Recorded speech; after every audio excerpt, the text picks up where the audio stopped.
Hello friends, तो आज हम पढ़ने वाले हैं जो पेपर 1 है आपका एनवायरमेंटल, जो भी ऑप्शनल रखने वाले हैं एफआरओ में। ठीक है, एनवायरमेंटल साइंस जो भी ऑप्शनल में रखने वाले हैं उसमें पेपर 1 का जो सेकंड टॉपिक है, फर्स्ट टॉपिक तो है आपका कंसेप्ट ऑफ एनवायरनमेंट, दूसरा इकोसिस्टम है यानी पारिस्थितिक तंत्र। इसको आज हम पढ़ने वाले हैं। इसमें हम मेनली आज पढ़ने वाले हैं कंसेप्ट, कंपोनेंट्स, ठीक है, concept, components, food chain and food web, इन चारों चीज़ को हम देखने वाले हैं। इसकी बेसिक जो है डेफिनेशन को पढ़ने वाले हैं कि इकोसिस्टम यानी पारिस्थितिक तंत्र आखिर है क्या। ठीक है, तो आइए हम देखते हैं कंसेप्ट ऑफ इकोसिस्टम। आप देख पा रहे होंगे, ठीक है, पारिस्थितिक तंत्र की अवधारणा। देखिए आपका जो सिलेबस है उसमें पहले यही है कंसेप्ट, ठीक है, अवधारणा। उसके बाद है इसमें कंपोनेंट्स, है ना, फिर फूड चेन है, फूड वेब है, वगैरह वगैरह है। तो पहले अवधारणा क्या है पारिस्थितिक तंत्र आखिर। देखिए, किसी भी आकार की किसी भी क्षेत्रीय समय इकाई में भौतिक, रासायनिक, जैविक प्रक्रियाओं द्वारा निर्मित तंत्र को पारिस्थितिक तंत्र कहता है। देखिए, एनवायरनमेंट क्या है। एनवायरनमेंट यानी पर्यावरण। पर्यावरण तो वो चीज़ है कि आपके इर्द गिर्द, परिजोड़ आवरण, परि का मतलब इर्द गिर्द और आवरण यानी जिससे ढके हुए हैं हम लोग, तो जो भी अगल बगल में है वो पर्यावरण है। ठीक है, उसमें जैविक, अजैविक सभी चीज़ें शामिल हो सकती हैं। इकोसिस्टम क्या है। इकोसिस्टम सिर्फ ये नहीं है कि उसमें दोनों शामिल हैं, बल्कि ये है कि दोनों जो है मिल करके एक तंत्र का निर्माण करती हैं और आपस में क्रियाशील होती हैं, गतिविधि करती हैं। तो देखिए, किसी भी आकार की किसी भी क्षेत्रीय समय इकाई में भौतिक, भौतिक यानी अजैविक, भौतिक रासायनिक यानी अजैविक और जैविक तत्व, है ना, आपस में प्रक्रियाओं द्वारा निर्मित तंत्र को, भौतिक, रासायनिक, जैविक प्रक्रियाओं द्वारा निर्मित तंत्र को पारिस्थितिक तंत्र कहते हैं। और आपका क्लियर होगा डेफिनेशन। देखिए, वास्तव में पारिस्थितिक तंत्र एक कार्यशील क्षेत्र इकाई है, ठीक है, जिसके अंतर्गत किसी भी क्षेत्र में जीवों तथा उनके भौतिक पर्यावरण के मध्य पारस्परिक क्रिया होती है। देखिए क्या है, हम जिसके अंतर्गत किसी भी क्षेत्र में, इसको पकड़िए, जीवों तथा उनके भौतिक पर्यावरण यानी अजैविक चीज़ों, ठीक है, जिसमें तापमान है, विकिरण है, ठीक है, जलवायु है, वगैरह वगैरह जो भी चीज़ें अजैविक चीज़ें हैं, तो भौतिक पर्यावरण और जीवों के मध्य पारस्परिक क्रिया होती है। देखिए, यही इकोसिस्टम का मेन डिफिनेशन है। पर्यावरण तो जो भी आपके इर्द गिर्द है, लेकिन पारिस्थितिक तंत्र क्या है। पारिस्थितिक तंत्र में जैविक तत्वों और अजैविक तत्वों के बीच में जो पारस्परिक क्रिया होती है उसका अध्ययन है पारिस्थितिक तंत्र। तो समझ गए होंगे आप, ठीक है, कि इकोसिस्टम है क्या, कि पारिस्थितिक तंत्र एक कार्यशील क्षेत्रीय इकाई है जिसके अंतर्गत किसी भी क्षेत्र में जीवों तथा उनके भौतिक पर्यावरण के मध्य पारस्परिक क्रिया होती है। एक शॉर्टली आप जीव प्लस अजीव लिख सकते हैं और दोनों को कंबाइन करके आपस में क्रिया से संबंधित बराबर पारिस्थितिक तंत्र, ठीक है, ये इन शॉर्ट मैंने इसको डेवलप किया है। पारिस्थितिक तंत्र प्राकृतिक पर्यावरण एवं जीवित जीवों का समूह है। सेम डिफिनेशन है, विभिन्न तरीके से मैंने इसको डिराइव करने की कोशिश की है। देखिए, पारिस्थितिक तंत्र क्या है। प्राकृतिक पर्यावरण यानी अजैविक पर्यावरण जो भी है तथा जीवित जीवों का समूह है कॉम्बाइन इनका। ये जीव आपस में वो पर्यावरण से क्रिया करते हैं, ये जीव आपस में भी क्रिया करते हैं और पर्यावरण से भी क्रिया करते हैं, है ना, तो यही पारिस्थितिक तंत्र है। ए.जे. टांसले, जिसने पारिस्थितिक तंत्र यानी इकोसिस्टम नामक वर्ड दिया था, ठीक है, अर्नेस्ट हैकल ने इकोलॉजी वर्ड दिया था, लेकिन ए.जे. टांसले ने इकोसिस्टम। तो इकोसिस्टम इसने वर्ड दिया, तो इसके अनुसार, इनके अनुसार क्या परिभाषा थी इकोसिस्टम की, कि संपूर्ण प्रणाली जिसमें न केवल जीवों का संकुल बल्कि भौतिक घटकों यानी अजैविक चीज़ों का भी संकुल शामिल है। यानी इनके मुताबिक वह संपूर्ण प्रणाली जिसमें जैविक संकुल यानी टोटल लिविंग थिंग्स और टोटल नॉन लिविंग थिंग्स शामिल हों उसे ही पारिस्थितिक तंत्र कहते हैं। एक गतिक तंत्र होता है ये पारिस्थितिक तंत्र, जिसमें जीव प्लस पर्यावरण आपस में मिलकर के रिएक्टिव मोड में रहते हैं, ठीक है। विभिन्न पोषण स्तरों से, न्यूट्रेंट लेवल से ये एक दूसरे से कनेक्टेड रहते हैं, फूड चेन के जरिए कनेक्टेड रहते हैं, फूड वेब के जरिए कनेक्टेड रहते हैं, वो भी हम आगे पढ़ते हैं। तो देखिए, पारिस्थितिक तंत्र भिन्न भिन्न आकार के हो सकते हैं। एक छोटा सा तालाब भी एक पारिस्थितिक तंत्र यानी इकोसिस्टम का निर्माण कर सकता है, ठीक है। भौगोलिक आधार पर भी पारिस्थितिक तंत्र को विभाजित किया जा सकता है। जैसे रेगिस्तानी पारिस्थितिक तंत्र वहाँ के भौगोलिक वातावरण के अनुसार यानी वहाँ की जलवायु, वर्षा के अनुसार। जैसे रेगिस्तानी पारिस्थितिक तंत्र, पर्वतीय पारिस्थितिक तंत्र, सागरीय इकोसिस्टम, नदी इकोसिस्टम यानी रिवर इकोसिस्टम, फिर लेक इकोसिस्टम, है ना, झील इकोसिस्टम।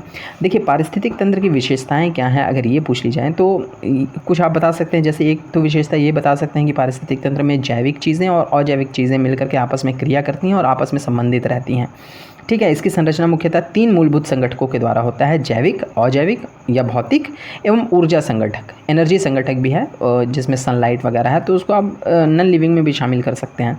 ठीक है, तो पहली तो ये हो गई विशेषता।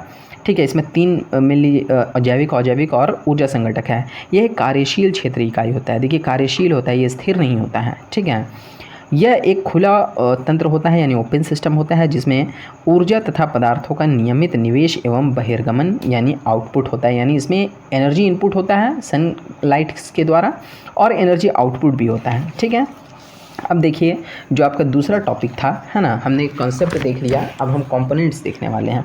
तो देखिए पारिस्थितिक तंत्र के संघटक यानी कंपोनेंट्स ऑफ इकोसिस्टम। इकोसिस्टम में कौन कौन से कंपोनेंट्स हैं? बस 2 ही कंपोनेंट है ना, लिविंग एंड नॉन लिविंग, यानी बायोटिक एंड अबायोटिक, यानी जैविक एक तो जो जीव है, ठीक है, और एक अजीव जो हैं, जो भी पर्यावरण के हिस्से हैं, इन्हीं 2 से मिल करके क्या बना है? इकोसिस्टम हमारा बना है।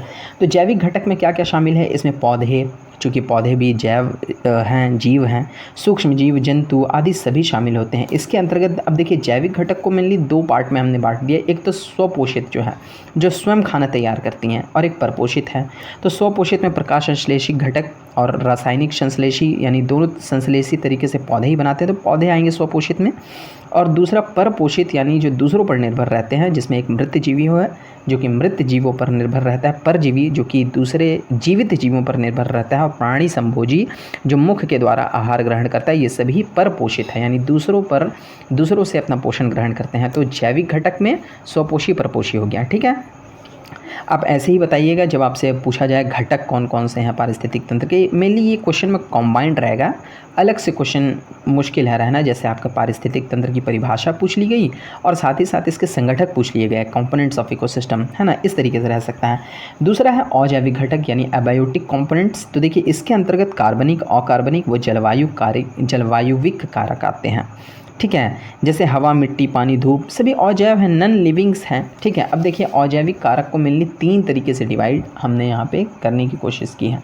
तो 3 तरीके से जो हमने डिवाइड करने की कोशिश अजैविक कारक को किया, तो कार्बनिक, अकार्बनिक और जलवायुविक कारक। ठीक है, अजैविक घटकों को, तो अकार्बनिक में कार्बन है, nitrogen, sulphur, carbon dioxide, water जो पोषक तत्व होते हैं, ये अकार्बनिक घटक है। कार्बनिक घटक में क्या है? प्रोटीन है, कार्बोहाइड्रेट्स है, लिपिड है ना, खाद, मिट्टी पदार्थ है जो कि शरीर निर्माण में सहायक होते हैं, है ना, प्रोटीन्स वगैरह ये कार्बनिक घटक हैं यानी ऑर्गेनिक कंपोनेंट्स। फिर आपका इकोसिस्टम का जलवायुविक कारक, अजैविक घटकों में जलवायुविक कारक क्या है? तो वही तापमान, नमी, वर्षा वगैरह है, मिट्टी की बनावट और स्थलाकृति है ना। ये जलवायुविक तत्व जीवों के वितरण, संख्या, उपापचय एवं उनके व्यवहार को प्रभावित करते हैं, नहीं करते हैं क्या? जैसे कहीं का तापमान अधिक है तो वहाँ का जाहिर सी बात है वहाँ पे वेपोराइजेशन ज़्यादा होगा, है ना, मेटाबॉलिज्म में वो इफ़ेक्ट करता है। तो जलवायुविक कारक से जीवों के वितरण, संख्या, उपापचय एवं उनके व्यवहार प्रभावित होते हैं। इसमें सोलर एनर्जी मुख्य है। ठीक है, जलवायुविक कारक में सोलर एनर्जी यानी सन के द्वारा जो एनर्जी आ रही है वो प्रमुख है, जिससे पौधे प्रकाश संश्लेषण करते हैं, भोजन तैयार करते हैं और इसे कार्बनिक ऊर्जा में परिवर्तित करते हैं। कार्बनिक ऊर्जा यानी कार्बोहाइड्रेट्स वगैरह बनाते हैं ना जी पौधे, तो कार्बनिक ऊर्जा में परिवर्तित करते हैं प्रकाश संश्लेषण के द्वारा पौधे, और फिर ये कार्बनिक ऊर्जा जो है ये संपूर्ण जैविक समुदाय में एनर्जी बन के फ्लो होता है। कैसे? तो इन कार्बोहाइड्रेट्स वगैरह जो पौधे में संचित हैं, इनको हिरण खाती है, फिर हिरण को शेर खाता है, और शेर फिर जब मर जाता है तो फिर वो उसको डिकम्पोज़र जो है डिकम्पोज करते हैं और मिट्टी में वो पोषक तत्व फिर मिल जाते हैं, जिसे फिर पौधा ग्रहण करता है और फिर खाना वो सनलाइट के जरिए बनाता है। तो सभी जो है ये क्या है, जलवायु कारक बहुत ही इम्पॉर्टेंट है। तो हमने यहाँ पे देख लिया कि कौन कौन से फैक्टर्स थे, पारिस्थितिक तंत्र के घटक कौन कौन से थे। तो जैविक घटक, अजैविक घटक हमने देख लिया। अब हम देखते हैं कि खाद्य श्रृंखला क्या है। ठीक है, फूड चेन जिसको कहते हैं। ठीक है, फूड चेन से आपसे डायरेक्टली क्वेश्चन पूछा जा सकता है। देखिए फूड चेन क्या है? फूड चेन यानी आहार श्रृंखला। चेन किसको कहते हैं? कड़ी, है ना, जैसे विभिन्न मोतियों की कड़ी है, एक कड़ी लगी हुई है, इससे ये कनेक्टेड है, इससे ये कनेक्टेड है, इससे ये कनेक्टेड है, हर अगला पिछले वाले से कनेक्टेड है, यही फूड चेन है। तो फूड चेन क्या है? देखिए आहार श्रृंखला वास्तव में निम्न पोषण स्तर से उच्च पोषण स्तर। पोषण स्तर क्या होता है? जैसे आपका जैसे मान लीजिए हम लोग जो है शाकाहारी हैं, तो हम लोग जो है क्या खाएं? हम मान लीजिए साग खाएं, तो साग को मान लीजिए बकरी ने खाया, बकरी को फिर ह्यूमन बीइंग ने खाया, तो एनर्जी फ्लो हो रहा है ना, साग वाली एनर्जी जो है बकरी में गई, फिर बकरी वाली एनर्जी जो है ह्यूमन बींग में, तो एक जो है पोषण स्तर इसी को कहते हैं। देखिए, आहार श्रृंखला वास्तव में निम्न पोषण स्तर से उच्च पोषण स्तर में श्रृंखलाबद्ध क्रम होती है ना। पोषण स्तर में ऊर्जा के स्थानांतरण तथा गमन का एक श्रृंखलाबद्ध क्रम होती है। क्या है? आहार श्रृंखला वास्तव में निम्न पोषण स्तर, जो कि नीचा पोषण स्तर है, से उच्च पोषण स्तर में ऊर्जा के स्थानांतरण यानी फ्लो ऑफ एनर्जी तथा गमन का एक श्रृंखलाबद्ध, है ना, यानी चेन होता है। खाद्य श्रृंखला में सूर्य प्रकाश द्वारा उत्पादकों के द्वारा तैयार भोजन को उपभोक्ताओं की एक श्रृंखला द्वारा उपभोग किया जाता है। जो पौधे तैयार करते हैं उन्हें उत्पादक कहते हैं, और उसके बाद एक श्रृंखला के द्वारा उसका उपभोग किया जाता है, उसे खाया जाता है एवं अंततः प्रकृति में अपघटकों द्वारा अपघटित भी कर दिया जाता है। ठीक है, तो ये जो जुड़े हुए होते हैं आपस में, ये फूड चेन के जरिए होते हैं। देखिए, अतः वनस्पति स्रोत से जीवों की एक श्रृंखला में इस भोजन हस्तांतरण, अतः वनस्पति चूँकि ये भी प्राथमिक उत्पादक है, इसी में सबसे पहले एनर्जी आ रहा है, इसके बाद इस स्रोत से जीवों की एक श्रृंखला में इस भोजन का हस्तांतरण अर्थात बारंबार खाना और खाया जाना की प्रक्रिया को आहार श्रृंखला कहते हैं, फूड चेन कहते हैं। जैसे एक एग्जांपल मैं देता हूँ, घास को कीट खाया, ठीक है, कीट को मेंढक खाता है, फिर मेंढक को सांप खाता है, सांप को बाज खाता है, बाज को तेंदुआ खा लेता है, ये तेंदुआ या बाघ या कुछ भी। तो ये एक फूड चेन है बना हुआ, जो कि विभिन्न पोषण स्तर से एक दूसरे से कनेक्टेड है। एक और यहाँ पे हम देख लेते हैं, जैसे देखिए सनलाइट से यहाँ पे प्राथमिक उत्पादक घास उगा, घास को हिरण ने खाया, प्राथमिक उपभोक्ता। हिरण का ये फोटोग्राफ थोड़ा सा अजीब किस्म का बन गया है, कोई बात नहीं। तो हिरण ने खाया घास को, फिर हिरण में जो एनर्जी गया, पोषण गया, न्यूट्रिएंट्स गया, उसको बाघ ने खाया। तो इस तरीके से एक फूड चेन बना हुआ रहता है। इस प्रकार आहार श्रृंखलाएं हमेशा प्राथमिक उत्पादकों अर्थात पौधों से शुरू होता है। आहार श्रृंखला जो फूड चेन है वो हमेशा पौधों से शुरू होता है, क्योंकि पौधे ही सर्वप्रथम जो है कार्बनिक पदार्थों को अपने अंदर संश्लेषित करते हैं, है ना। कार्बनिक पदार्थ मतलब प्रोटीन, कार्बोहाइड्रेट्स वगैरह सनलाइट यानी फोटोसिंथेसिस में बनाते हैं, और फिर ये विभिन्न पोषण स्तर में एक के बाद एक जो है जाते रहता है। अब देखिए, संख्या 4 या 5 तक हो सकती है किस चीज़ की? एक खाद्य श्रृंखला में पोषी स्तरों की संख्या 4 से 5 तक हो सकती है। ठीक है, प्रत्येक पोषी स्तर पर कुछ ना कुछ ऊर्जा का ह्रास होता है। जैसे आपका प्रकाश संश्लेषण से जो खाना पौधों ने बनाया, तो पौधे कम्प्लीटली उस एनर्जी को स्टोर नहीं कर पाते, क्योंकि श्वसन के दौरान उनकी एनर्जी कम भी होती है। तो इसी तरीके से ऊर्जा ह्रास होते चला जाता है उच्च पोषण स्तर में, तो का ह्रास होता है। एवं एक कार्यशील आहार श्रृंखला के लिए पोषी स्तरों का सीमित होना अति आवश्यक है। देखिए, फिर से एक डायग्राम के द्वारा आहार श्रृंखला को मैं इस तरीके से दर्शा रहा हूँ। हरे पौधे जो कि प्राथमिक उत्पादक हैं, ठीक है, और इसे शाक भक्षी खाते हैं, ठीक है, जो कि जैसे हिरण हो गए, बकरी हो गए, इन्हें प्राथमिक उपभोक्ता कहते हैं, ठीक है, जो कि शाक को खाते हैं, साग सब्जी और पेड़ पौधों को खाते हैं। फिर शाक भक्षी को मांस भक्षी जंतु खाते हैं, जिसे द्वितीयक उपभोक्ता कहते हैं, और ये प्राथमिक मांसाहारी है, ये पहला मांसाहारी है ना। ठीक है, इसके बाद मांसाहारी को भी सर्वाहारी खाते हैं, जिसमें मनुष्य वगैरह भी आता है, इसे द्वितीयक मांसाहारी या तृतीयक उपभोक्ता भी कहते हैं। अब देखिए, खाद्य श्रृंखला का क्या महत्व है? तो खाद्य श्रृंखला जो है फूड चेन, इसका बहुत महत्व है। जैसे इससे जीव मंडल में जैव घटकों की संरचना को निरूपित करने के साथ साथ पदार्थों और ऊर्जा के स्थानांतरण को दर्शाने में महत्वपूर्ण कार्य ये करता है फूड चेन। ठीक है, किस चीज़ को दर्शाने में? तो घटकों, जीवमंडल में जैव घटकों की संरचना क्या है और उसको निरूपित करने के साथ साथ पदार्थों और ऊर्जा का कैसे स्थानांतरण हो रहा है, ट्रांसफ़र हो रहा है, उसको दर्शाने का महत्वपूर्ण कार्य करता है फूड चेन। आहार श्रृंखला का अध्ययन एक पारितंत्र में विभिन्न जीवों के बीच आहार संबंध क्या है उसको बताने के लिए आवश्यक है, और पारस्परिक क्रिया को समझने में सहायता करता है। प्रकृति में विभिन्न घटकों द्वारा ऊर्जा व पोषण हस्तांतरण की प्रक्रिया भी ऐसे अध्ययन से अच्छी तरह समझी जा सकती है।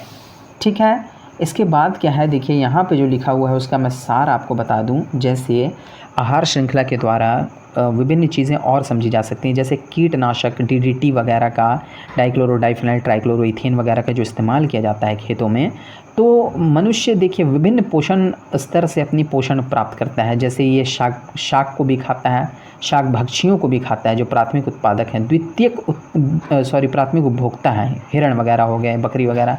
फिर ये द्वितीयक उपभोक्ताओं को भी खा सकता है।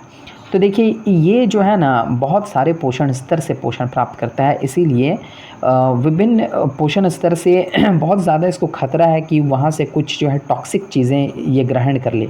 जैसे डीडीटी जो है ये अगर साग सब्जी में है, जो कि एक पैरासाइट है यानी कीड़ों को मारने की दवा है, तो वो जो है मनुष्य में आ सकता है और इस तरीके से ये फूड चेन में शामिल हो सकता है। तो ये इसको भी समझने में, इस प्रक्रिया को समझने में भी ये आवश्यक है। तो खाद्य श्रृंखला हमने देख लिया, फूड चेन, ठीक है। अब हम फूड वेब देखते हैं, खाद्य जाल क्या है, ठीक है।